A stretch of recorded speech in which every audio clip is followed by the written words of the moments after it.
Here we go, back at it. Another episode of Horse Race Bets here as we get into episode number 123 on this Tuesday, getting set for another great week, especially the weekend coming up. All right, last weekend, so many of our big price horses running second and third, and our boy Smooth Salute gave us a nice little thrill, just couldn't quite get there.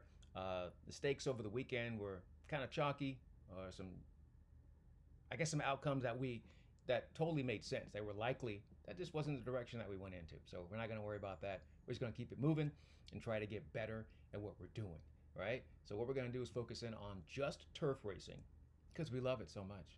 There's 3 turf races on Saturday, and then of course the play of the day for Wednesday is also on the grass. All right, let's get started because we're going to go to Saratoga. The first one is going to be the $150,000 Skidmore Stakes. Saratoga, Saturday, 5.5 furlongs. You get a nice size field of babies going here as they get set on the turf course. And I just think this race is really intriguing. So the thing about it is, obviously, they're young horses, but the horse with like serious experience is Sandals' Song. That's a really nice performer there. And Irad Ortiz will be in the irons. You got Luis Saez on Monster. So that's going to be intriguing. Johnny V's on a first-time starter, Schwarzenegger to the inside. But there's a runner, and the thing is, I'm taking a chance a little bit, but not really. So the runner that I like in here is the New York bred. It is Spirit of New York. And I just love that debut performance over the turf at Saratoga. Just really, really powerful. Now, Sandals' Song kind of has the same running style, but just not as effective as Spirit of New York. So I think I'm going to go with that runner.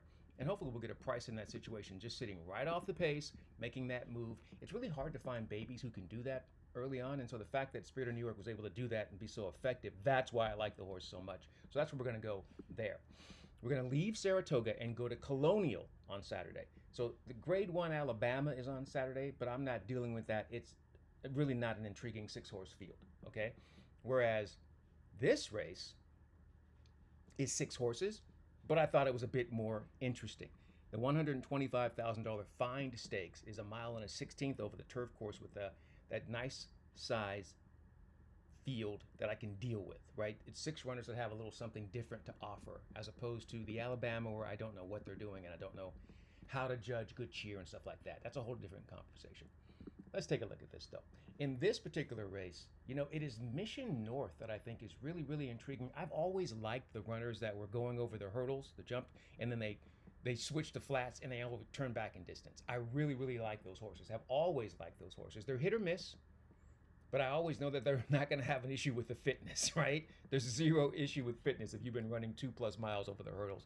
Mission North has some speed, has the stamina, I think has the class to be able to take care of the business here. So Mission North is our selection there in the Find Stakes. Okay, we stay at Colonial because they have another one on the card that day.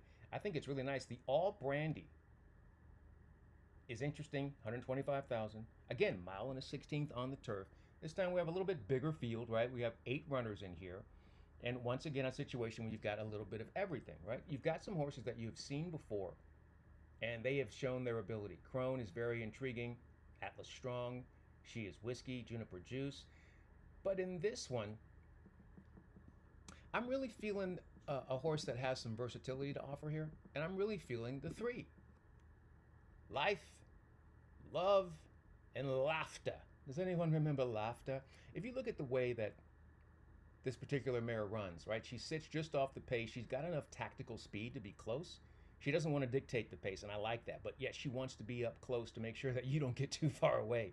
It doesn't matter who's riding her. She makes her move from off the pace. And now 3rd off the layoff is peak fitness. My only concern here is she's so good in the 3rd off the layoff that she might be the favorite in this race. And, we don't really want that, but I think she might end up being in that position anyway. So Life, Love, and Laughter, the selection number 3 there in the All Brandy Stakes. That's Saturday at Colonial. Okay? Those are our selections for Saturday at Saratoga and Saturday at Colonial. Once again, the Grade 1 Alabama is also on Saturday at Saratoga, but there's no reason for me to bet that race. I just don't think there's any value there, and I just don't know how to gauge that field. It's not very exciting, so I'm just going to pass on that. I feel like I found 3 other races during the course of the day that are far more interesting and a bit more competitive and more conducive to getting some value, hopefully. That's coming up on Saturday. Now let's get down to business. The Wednesday play of the day comes in a stake from New York Stallion Series. And this race, I think, is intriguing. And, we had a winner in a race called the Susie O'Kane a couple of weeks back, maybe 3 weeks, maybe a month back. The winner in there was Mommy's Turn. But another couple horses that ran very well in that race are also in that race coming up on Saratoga, Wednesday at Saratoga. It is going to be race number 8 on the card. And it's 1 mile on the turf with those runners. But the one I'm going to go with here ran third behind Mommy's Turn and behind another runner in this race, Disco Turn.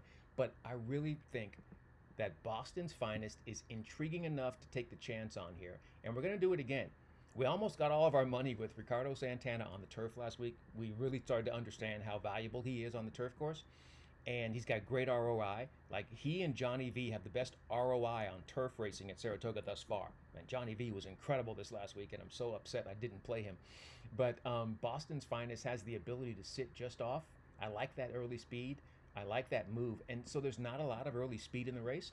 I think Boston's Finest is going to be in a great spot. And I think it's important because she'll be able to get the jump